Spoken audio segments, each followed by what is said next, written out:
les protège pas. Mais docteur, foofu noonu. Souvent da nga koy wax pour rejoindre un peu Ndeye Fatou. Cette économie extravertie. Tout à fait. boo xam ne souvent dañu lay dégg nga di ko wax. mais est-ce que dafay wane ne une fois élu président vous allez vous replier c'est-à-dire dañu am une économie repliée sur elle-même fermée sur elle-même du ubbil buntu les investisseurs étrangers bu ñu comprendre souvent. alors bi ñu tëj c'est que dëkk bu tëju mënatul am. effectivement ñi nga xam ne ñooy samay détracteurs di ma bëgg a critiquer ñoom des fois waxuma yow de. ñoom dama leen di dégg souvent ñu koy wax yow moom da ngay poser question rek et je vous en remercie. dañuy wax ne mais nan nga mën a jëlee une économie aussi fermée mais une économie fermée amul. mais ci interaction yi dafa am ay politique commerciale politique économique yoo xam ne yow da nga koy teg par exemple say droit de douane bu la neexee nga yokk ko bu la neexee nga wàññi ko sa frontière bu la neexee nga tëj ko bu la neexee nga tijji ko.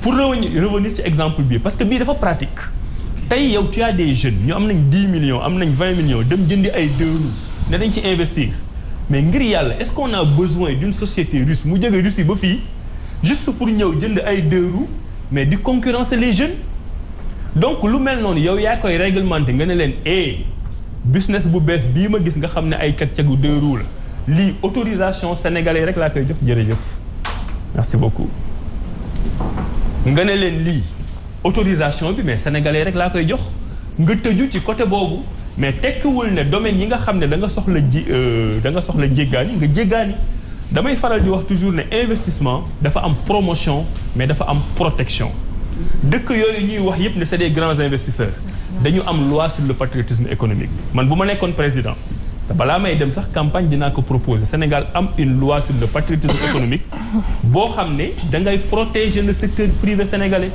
tey gouvernement bi joxul ay marché secteur privé national parce que gouvernement bi ci boppam moom mooy xas le secteur privé. mais aussi ce secteur privé bi est-ce que ni muy soumissionné moom it dina mën a diiranteeg mbagg ñi nga xam ne ñooy multinationales yi. waaw parce que conditions yi du benn tey da ngay jël n'importe quel secteur le jeune sénégalais bu bëggee ñëw investir ci.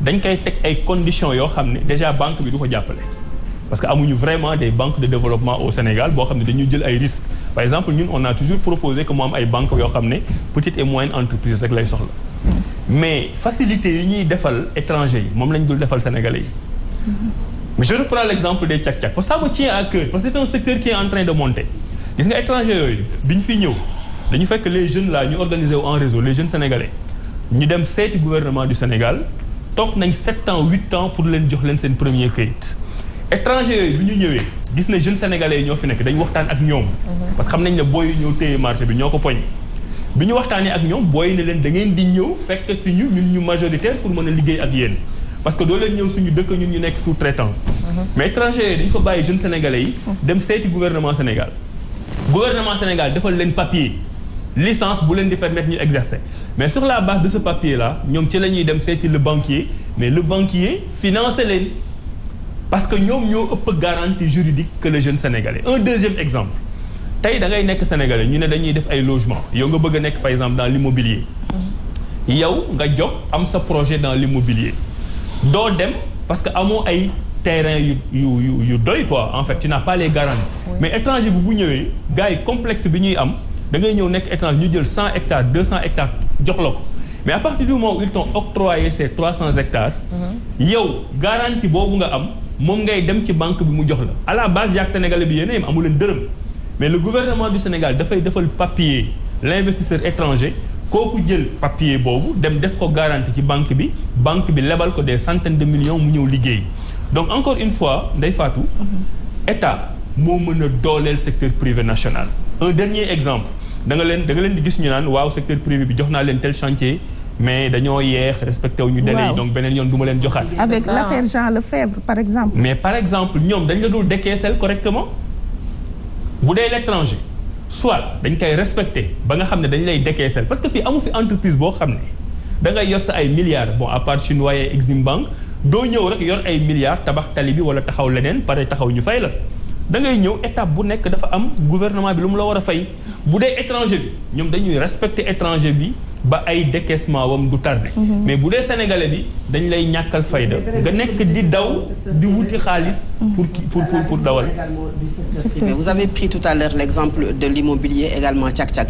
Moi je prends tout simplement l'exemple de la compagnie sucrière du Sénégal. nga xam ne ci weeru koor bi pour nga bisaab mu saf sax c'est tout un problème parce qu'il y a pas de sucre en fait sur le marché. jafe-jafe la une compagnie sucrière boo xam ne depuis plus de 50 ans 60 bu mënuma xayma at yi mi ngi fi et présentement ñuy am jafe-jafe pour am sucre. lan moo tax le secteur privé mënuñu fexe ba taxawal une compagnie bu mel noonu am peut-être jàppale état beneen bi ma ci bëgg a laxas mooy un secteur privé divisé également moom la ñu nemmeeku aujourd'hui au Sénégal ku ci nekk ak groupe ba nga far ku ci nekk ak organisation bi nga jiite est-ce que loolu moo leen affaiblir man division bi mosuma ko jël comme un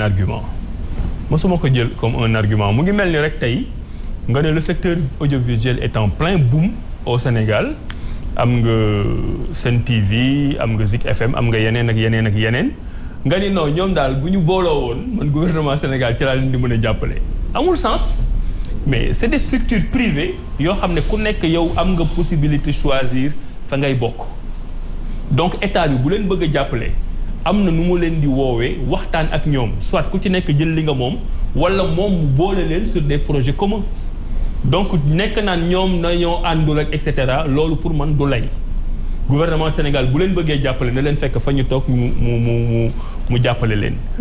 beneen exemple bi première question bi c'était quoi encore. le sucre avec la compagnie sucrière. le sucre avec la compagnie sucrière. ça j'en parle souvent mais compagnie sucrière lan moo tax mu mën a toll fi mu toll tey parce que le gouvernement du Sénégal a fait des sacrifices et des investissements énormes pour taxawal ko.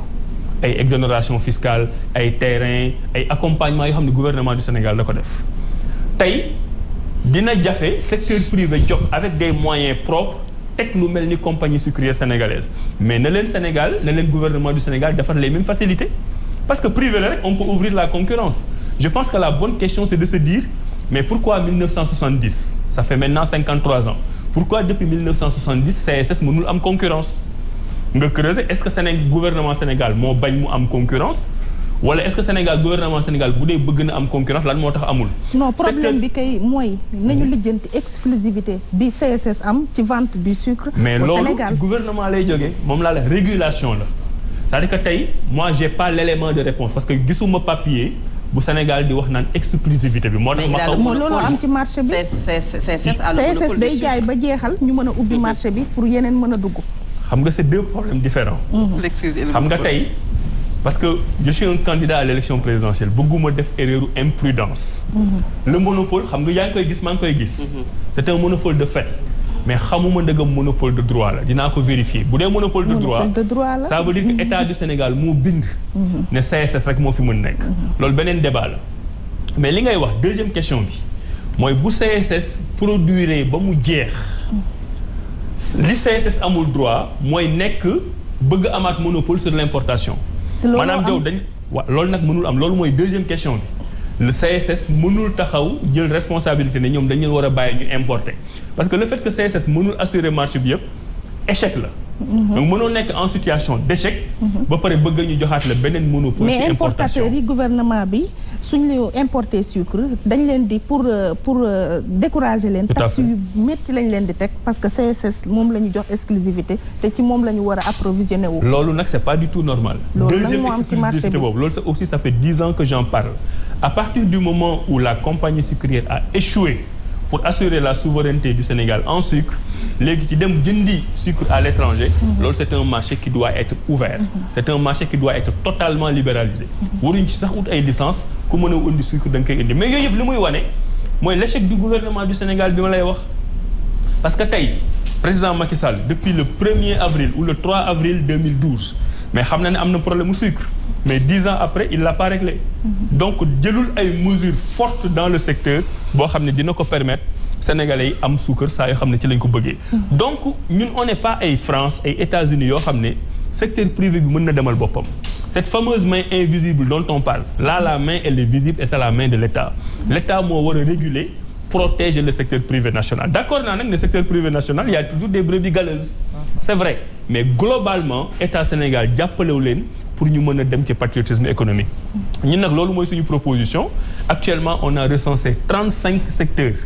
de l'économie du Sénégal cimenterie banque assurance tous les produits de l'agro-industrie tomates et cetera ñu ngi ciy def benn étude boo xam ne constat yooyu ñuy def bu ñu ci jógee ci la ñuy proposer une loi sur le patriotisme économique wax investissement yi ku fiy dugg lan mooy sa ay droit direction générale bi nan la war a dem comme cas bi ñu joxe sànq ci SETER pour ñun le niveau du management depuis 63 ans qu'on a de l'indépendance Sénégal am na ko quel que soit investisseur bu fi ñëw Sénégal moo war a moom loolu dans la définition du capital gis naa ni sur la loi sur le contenu national wax nañ majorité bi à 51%. Moi depuis 3 ans 4 ans j'ai proposé au moins 60%. Donc économie bi ak noo ko mën a organiser fexeel ba nga xam ne li ñuy wax les bijoux de famille yow yaa ko yor parce que boo ko organiser wul noonu rek multinational bi dafay ñëw mais lu mu am doole bénéfice yi mu am da koy jël delluwaat ko. waaw justement sax looy proposer si li ma gis mooy naxe mbaay bi multinationale yi nekkee ci Sénégal. Je m'explique da ngay gis firme yi léegi dañuy am entreprise petite PME ak PMI yu ñuy defal sous-traitance. Exactement.